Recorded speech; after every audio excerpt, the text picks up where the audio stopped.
তো মেডিকেল ভর্তি পরীক্ষার দিন তোমার যেসব করণীয় এই নিয়ে হচ্ছে এই ভিডিওটা। এই ভিডিওতে আমি A to Z খুঁটিনাটি বলার চেষ্টা করব। আশা করি তোমরা উপকৃত হবে। তো এক্সাম যত ঘনিয়ে আসে তোমার মানসিক চাপ ততই বাড়তে থাকে, এটা খুবই স্বাভাবিক। তবে এক্সামের দিন সেই মানসিক চাপ যদি তুমি ডিল করতে না পারো তাহলে এক্সাম খারাপ হওয়ারও সম্ভাবনা থাকে। এবং এরকম দেখা গেছে যে বিগত ১.৫ বছর অনেক পড়ছে এবং কোচিংয়ে ভালো মার্কস পাইছে, কিন্তু এক্সামের দিন মেন্টাল প্রেশারে এক্সাম খারাপ করে ফেলছে। সো এরকম বাজে সিচুয়েশন যেন তোমার সাথে না হয়, এই জন্য হচ্ছে আমি একটা ফরম্যাট দেখাইতেছি, তুমি এটা ফলো করতে পারো। প্রথমে যেদিন তোমার এক্সাম থাকবে, মূলত এক্সামগুলো শুরু হয় সকাল 10টায়, কিন্তু তোমার ওই দিনের প্রিপারেশনটা শুরু করবো আগের দিন রাত 10টা থেকে। কারণ আগের দিনের রাতের অ্যাক্টিভিটিস তোমার এক্সামকে কিন্তু প্রভাবিত করবে। সো তুমি আগের দিন রাত 10টা থেকে তোমার এক্সামের দিনের প্রিপারেশনটা নেওয়া শুরু করবা। প্রথমেই কি করবা? প্রথমেই হচ্ছে রাত 10টা বেজে গেছে তো সব পড়া অফ করে দিবা।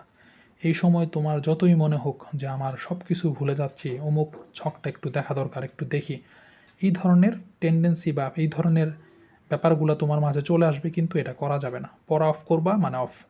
এবং তুমি যদি পড়ো, দেখা গেছে যে এই 10টার পরে তুমি যাই পড়বা ওখান থেকেই যে আসবে এরকম কিছুই না। এবং এইটাই দেখা যায় যে আলটিমেটলি ওই সময় তুমি এক্সট্রা প্রেশার নিয়ে যা কিছু পড়বা ওখান থেকে ভাই কিছুই আসবে না। সো আমি রাত 10টা বাজে গেছে তো হচ্ছে আমি পড়া অফ করে দিব। নেক্সট যে কাজটা করবা, ফাইলটাকে তুমি গুছায় রাখবা। তোমার যে ফাইল আছে, যে ফাইল নিয়ে তুমি হচ্ছে এক্সাম হলে যাবা, সেই ফাইলকে হচ্ছে ওকে করে রাখবা। কি দিয়ে? যে হচ্ছে তোমার ওই ফাইলটা ট্রান্সপারেন্ট কিনা, একটা ট্রান্সপারেন্ট ফাইল নিয়ে রাখবা, সাথে ওখানে কয়েকটা কলম আছে কিনা এবং এডমিট কার্ড, রেজিস্ট্রেশন কার্ড, হ্যাঁ, যেগুলো যেগুলো তোমার নিতে পারবে তুমি ওই জিনিসগুলো হচ্ছে গোছায় ফাইলটাকে রেডি করে রাখবা। পরের যে কাজটা করবা, পড়া অফ করে ফাইল রেডি করার পরে তুমি হচ্ছে আবার নামাজ পড়ে ঘুমানোর প্ল্যান করবা। ঘুম, এটা মাস্ট লাগবেই। কেন? আগের রাতে ঘুম যদি ভালো না হয়, তোমার অনেক ভালো প্রিপারেশন নিছো কিন্তু কম ঘুমানোর ফলে এক্সাম হলে কিন্তু দেখবা যে তুমি নার্ভাস হয়েও যেতে পারো বা মনে পড়তেছে না, এরকম কন্ডিশনও চলে আসতে পারে। তো তুমি ভালো একটা ঘুম দিবা। ভালো ঘুমের জন্য কি দরকার? তুমি পেট ভরে খাবা রাতের বেলা, পেট ভরে খাবা। যতই তুমি হচ্ছে ডায়েট করো, যে আমি হচ্ছে রাতে ডায়েট করি বা খাওয়া যাবে না, খাওয়া ভালো না, এই ধরনের কোনো জিনিস ওই দিন রাতের জন্য অ্যাভয়েড করবা। তুমি অবশ্যই পেট ভরে খাবা এবং যে খাবার তোমার ভালো লাগে, যে ভারী খাবারটা তুমি খাইতে পছন্দ করো, সেই খাবারটাই তুমি পেট ভরে খাবা। এবং সাথে হচ্ছে কি করবা, যদি তোমার এরপরেও ঘুম নিয়ে কোনো টেনশন থাকে যে না আমি এক্সামের আগের রাতে আমি ভালো ঘুমাইতে পারবো না হয়তো, তাহলে তুমি ওই দিন হচ্ছে একটা কী খাবা, একটা সিডেটিভ খাইতে পারো, মানে একটা ঘুমের ওষুধ। তবে কথা হইতেছে যে এই সিডেটিভটা তুমি এক্সামের আগের দিন রাতে প্রথম খাবা না। তোমার যদি খাওয়ার এরকম মনেই হয় যে না আমার এক্সামের আগের রাতের সিডেটিভ খাওয়া লাগতে পারে, তাহলে তুমি এক্সামের 3-4 দিন আগে 2 দিন এই সিডেটিভ খাইয়ে দেখবা। মানে আমি ঘুমের ওষুধ খাইলে কেমন লাগে, আমার কতটুকু ঘুম হয়, সকালবেলা ওঠার পর মাথা কেমন থাকে, এগুলো কিন্তু পার্সন ওয়াইজ সাইকোলজিক্যালি ভ্যারি করে। সো তোমার সিডেটিভ খাওয়ার যদি কোনো ইচ্ছা থাকে, যে এক্সামের আগের রাতে একটু ভালো ঘুম দরকার, পেট ভরে খাওয়ার পরে একটা সিডেটিভ খাইয়ে নিবা। খুবই কমন সিডেটিভ যেটা স্টুডেন্টরা খেতে পারে সেটা হচ্ছে একটা মিডাজোলাম খাইয়ে নিতে পারে, যে ট্যাবলেট মাইলাম 7.5 নামে পাওয়া যায়, 7.5 mg, এটা একটা ট্যাবলেট তুমি হচ্ছে খাইয়ে নিতে পারো। তো নিলে তোমার একটা মোটামুটি আশা করা যায় একটা ভালো ঘুম হবে। এরপরে দেখো সকালে ঘুম থেকে ওঠার পরের কাজটা তোমার কি হবে। সকালে যখন তুমি ঘুম থেকে উঠবা, এর হলে পৌঁছানোর আগ পর্যন্ত যে কাজগুলো, এগুলো খুব ইম্পর্টেন্ট, হ্যাঁ। এর জন্য প্রথমে তুমি মোটামুটি সকালে 7টার মধ্যেই ঘুম থেকে উঠে পড়বা। 7টা, বা তুমি যখন নামাজের টাইমে উঠলে আরও ভালো, তুমি চেষ্টা করবা 7টার মধ্যেই ঘুম থেকে উঠে পড়ার। উঠে পড়ার পরে তুমি প্রথমেই যে কাজটা করবা সেটা হচ্ছে প্রথমেই নামাজ, তুমি নামাজ পড়ে নিবা। এই জন্য সকালবেলা উঠবা, তো নামাজের ক্ষেত্রে তুমি হচ্ছে প্রথমে ফরজ নামাজটা পড়বা, ফরজ তো পড়বাই। এরপরে যেটা করবা, নফল নামাজ পড়বা, 2 অথবা 4 রাকাত নফল নামাজ পড়বা। নফল নামাজের পরে ভালো একটা দোয়া করবা অনেকক্ষণ, দেখবা যে মন না অনেক শান্ত থাকবে এবং তোমার মনে হবে যে না আমি দোয়া করছি, আল্লাহ আমার জন্য রহমত করবে। তো তুমি নফল নামাজটা পড়লে মনটা একটু শান্ত থাকবে। যদি নফল নামাজ না পড়ো তাহলে কিন্তু এক্সামের সময় দেখবা যে অন্যজন মানুষ দোয়া করতেছে, তসবিহ পড়তেছে, তোমার এই জিনিসটা তখন গিল্টি ফিল হবে যে আমি তো নফল নামাজ পড়ে আসি নাই, আমার একটা বড় এক্সাম, এই এক্সামের জন্য আমি নামাজ পড়ি নাই। সো এই ক্ষেত্রে একটা মনে একটা তোমার দেখা যায় যে গিল্টি ফিল থাকতে পারে। তো এটা যেন না হয়, তুমি নফল নামাজও 2 থেকে 4 রাকাত পড়ে ভালো করে দোয়া করে নিবা, শেষ নামাজ গেল।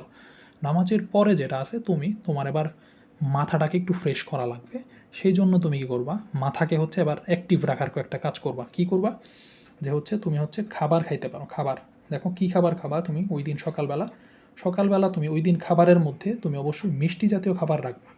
মিষ্টি খাবার কেন, কারণ মিষ্টি খাবারে ভালো গ্লুকোজ থাকে। তুমি চাইলে ডিরেক্ট মিষ্টি রাখতে পারো, যে 2টা মিষ্টি আমি ওই দিন সকালে খাওয়া যাব। তো মিষ্টি রাখবা, সাথে তুমি হচ্ছে জুস রাখতে পারো। বাজারে যে জুসগুলো পাওয়া যায় সেই জুসগুলো তুমি রাখতে পারো, 2টাতেই ভালো গ্লুকোজ তুমি পাবা এই খাবার। প্লাস এরপরে তুমি যেটা করবা, তোমার যেহেতু একটু ঘুম ঘুম লাগে বা একটু ঘুমকে ছাড়ানো দরকার, মাথাটাকে একটু অ্যাক্টিভ করা দরকার, এই জন্য তুমি যেটা করবা, তুমি হচ্ছে কফি খাবা। কফি কোনটা, বাজারে যে নেসক্যাফে পাওয়া যায়, অল্প পরিমাণ পানিতে কফিটা গুলায় খায় ফেলবা। এরপরে তুমি চাইলে আরেকটা জিনিস করতে পারো তোমার মাথাকে অ্যাক্টিভ রাখার জন্য। খাবারের পাশাপাশি তুমি চাইলে তুমি তোমার যদি কোনো আগে থেকেই মোটিভেশনাল ভিডিও কোনো ভালো লাগে, এরকম মোটিভেশনাল ভিডিও তুমি আগেই ঠিক করে রাখবা যে সকালবেলা আমি মোটিভেশনাল ভিডিওটা দেখব।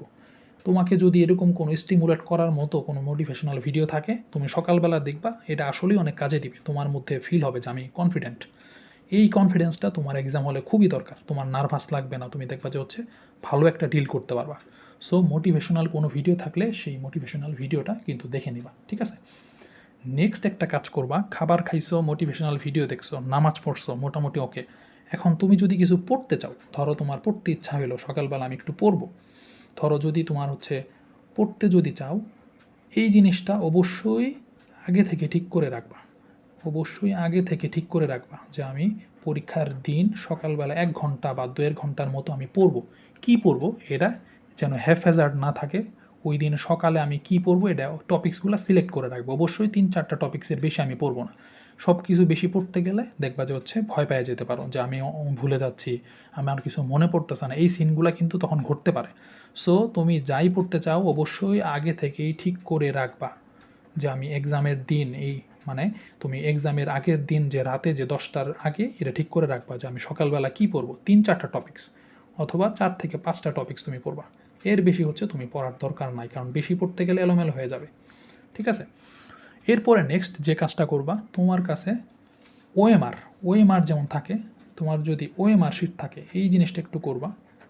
ওএমআর শিট তুমি যে গাইডগুলো কিনছে, তোমার কোচিং থেকে যে গাইড বা টেস্ট পেপার যেগুলো দিছে, এগুলোর পিছনে হচ্ছে ওএমআর শিট পাবা।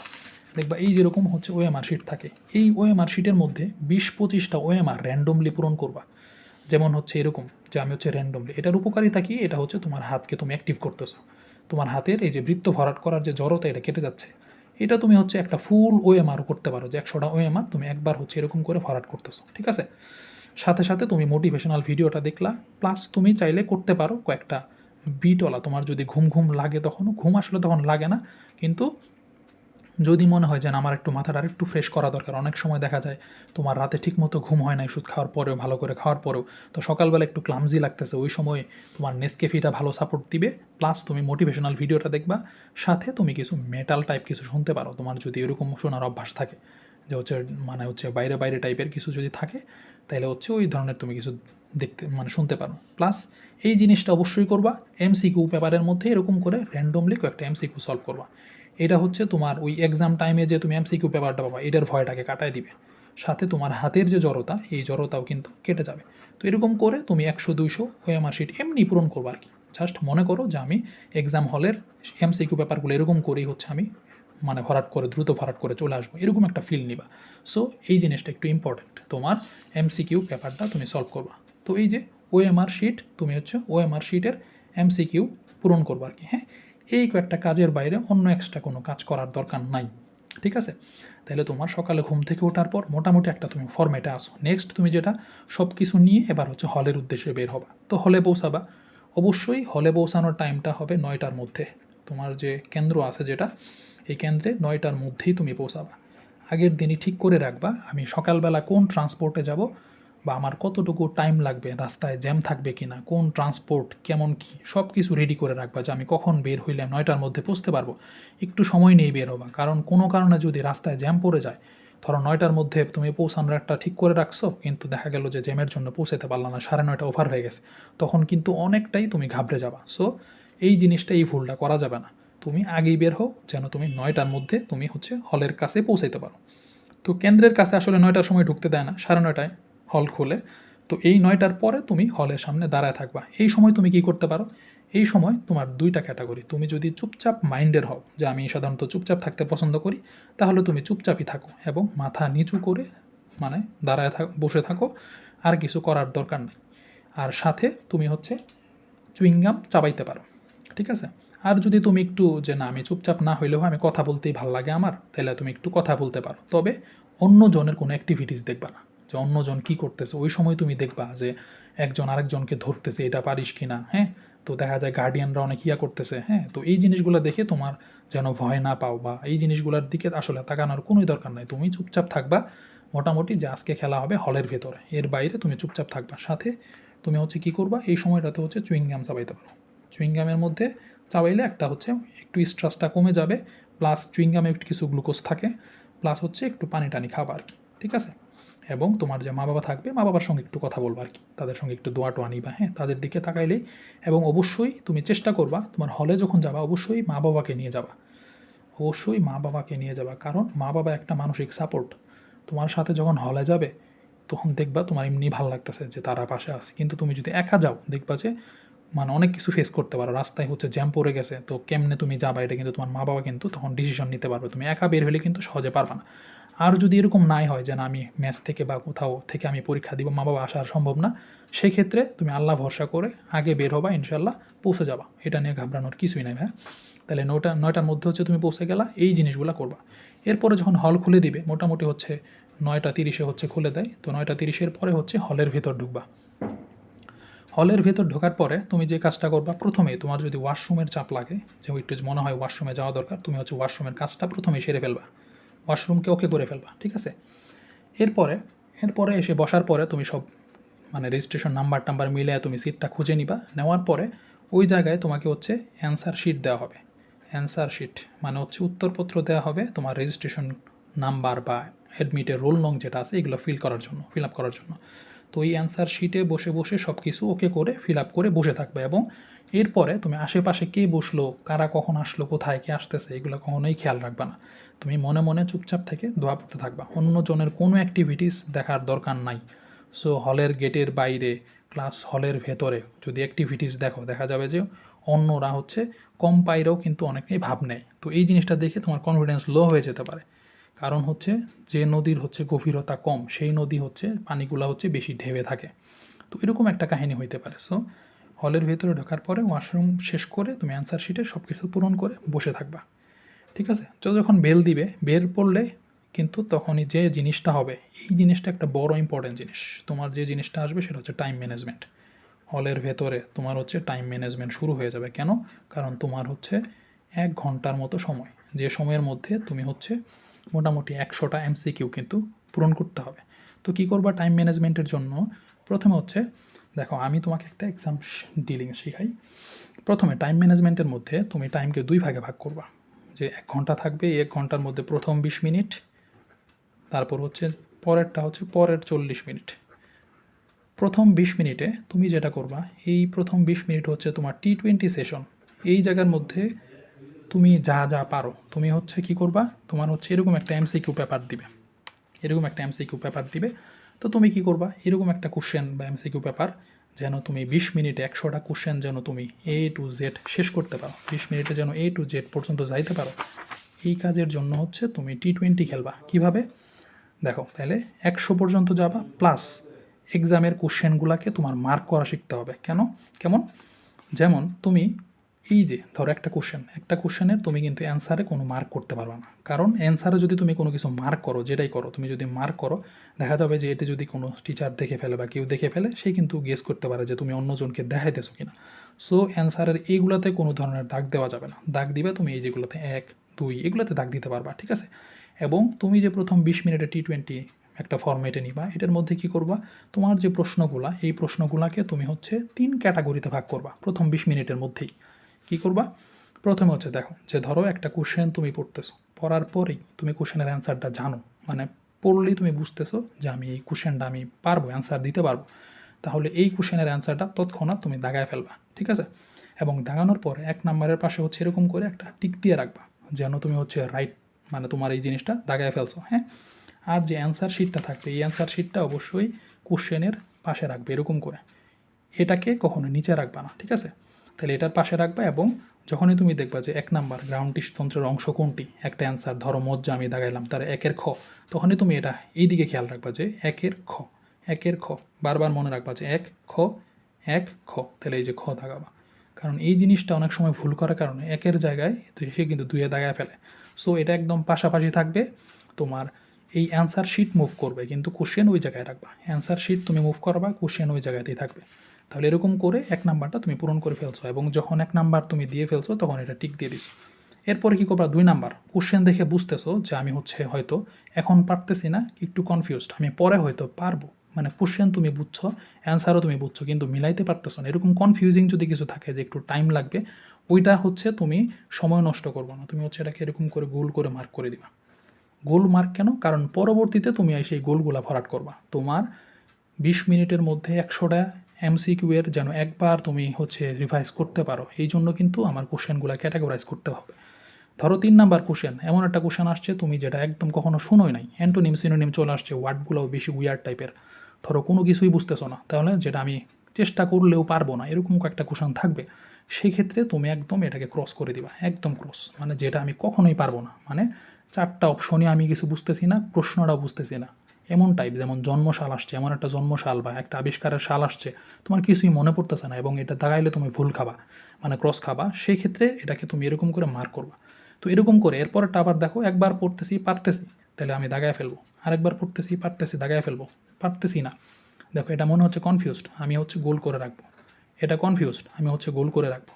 তো এরকম করে তুমি 20 মিনিটের মধ্যে মোটামুটি 100টা MCQ এর মধ্যে কোনো MCQতে আটকিবা না, মানে সময় লস করবা না, স্টাক হয়ে যাবা না, তুমি সবগুলো MCQ এর মধ্যে এরকম করে ক্যাটাগরি করবা, ক্যাটাগরি করে দেখা যাবে যে তুমি যদি তোমার এই 20 মিনিটের মধ্যে, এই যে 20 মিনিট তুমি দিছে T20 যে খেলতেছো, এই 20 মিনিটের মধ্যে মোটামুটি তুমি যদি ধরো তোমার এই 20 মিনিটের মধ্যে ক্যাটাগরি করতে পারছো, প্রশ্নের ক্যাটাগরি করতে পারছো, ধরো প্রশ্নের ক্যাটাগরি হইছে, প্রশ্নের ক্যাটাগরি করতে পারছো, আরেকটা তুমি দাগাইছো, ধরো তুমি কনফার্মলি দাগানোর পরে তোমার দেখা গেছে 40টা MCQ তোমার দাগানো হয়েছে, ধরো 40টা, 20 মিনিটে তুমি প্রথম ধাক্কায় 40টা MCQ তুমি সলভ করছো এবং কোশ্চেনগুলোকে এভাবে ক্যাটাগরাইজ করছো।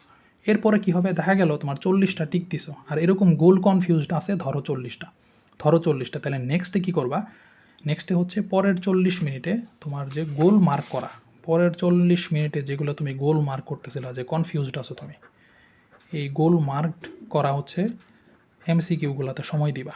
তার মানে তুমি প্রথম T20 খেলবা প্রথম 20 মিনিট, প্রথম 20 মিনিট T20, কাজ দুইটা, একটা প্রশ্নের ক্যাটাগরি করা, আর একটা অ্যাটলিস্ট যে কয়টা MCQ তুমি পারো, সেটা হইতে পারে 40টা, সেটা হইতে পারে 50টা, যে কয়টা MCQ এক ধাক্কায় পারো 20 মিনিটে, এটা একবার যেন চোখ তোমার A to Z যায়। তো তুমি যদি এই কাজটা না করো কি হবে, ধরো তোমার কোশ্চেন পেপারে প্রথম কোশ্চেনটা কঠিন পড়ে আসছে, সেট থাকে, তো সেটের মধ্যে তোমার কাছে যে সেটটা পড়ছে এটা একটু কঠিন পড়ছে, প্রথম দিকে ধরো তুমি কোশ্চেন কিছুই বুঝতেছো না, সেই ক্ষেত্রে তুমি যদি স্টাক হয়ে থাকো, তুমি পরের দিকের সহজ কোশ্চেনগুলো কিন্তু তুমি টাইম দিতে পারবা না, ইজি কোশ্চেন ভুল করে আসবা।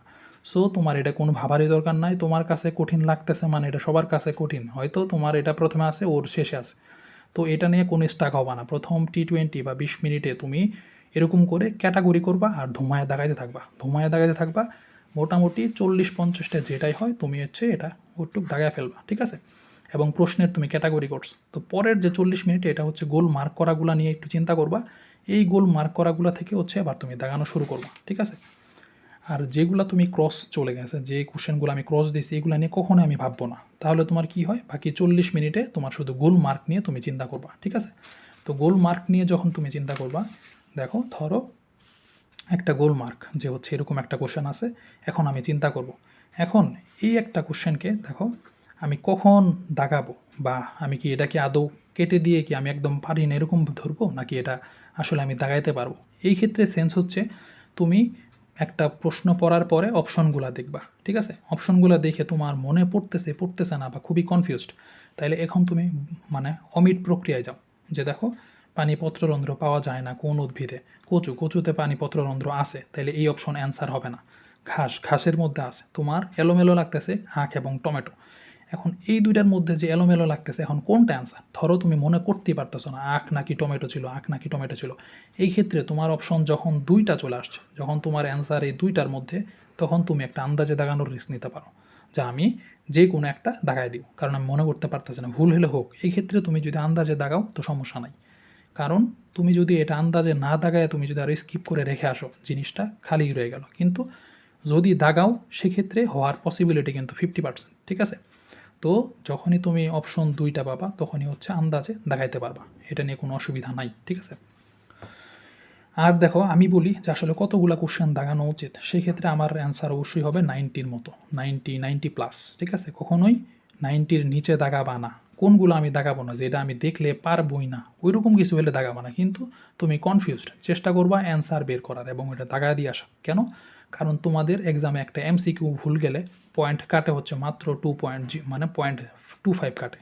তো এরকম করে তুমি যদি 5টা MCQ কনফিউজলি দাগাও, তোমার যদি 4টা ভুল হয়, একটা যদি রাইট হয়, 4টা ভুল একটা রাইট, তারপরেও কিন্তু তোমার নিট মার্ক কিন্তু প্লাস মাইনাস কিছুই হবে না, একটা জিরো হইলো আর কি। মানে তুমি কোনো মার্ক পাইলাও না, কাটাও গেল না, তো এটা সমস্যা নাই। কিন্তু যদি এরকম হয় যে হচ্ছে আমি এরকম করে দাগাইছি 2টা হয়ে গেছে, 3টা ভুল 2টা হয়ে গেছে, তো এখানে কিন্তু নেট মার্ক কিন্তু জমা হয়। সো এই ক্ষেত্রে এই কাজটা করবা আর কি।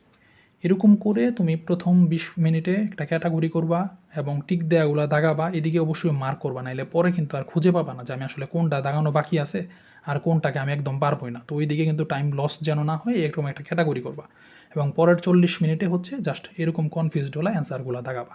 এবং যেটা হচ্ছে তুমি MCQতে ভরাট করে ফেলছো, MCQতে যেটা ভরাট করে ফেলছো এটা নিয়ে এখন আর চিন্তা করবা না, আমি একবার ভরাট করে ফেলছি মানে রাইট হোক ভুল হোক ওইটাই কিন্তু শেষ। তো এরকম করে তুমি হচ্ছে মোটামুটি আশা করা যায় যে একটা ভালো ডিলিংসে তুমি যাইতে পারো। এরকম করে এক্সাম হচ্ছে শেষ হওয়ার পরে তুমি হচ্ছে রিল্যাক্সে থাকবা।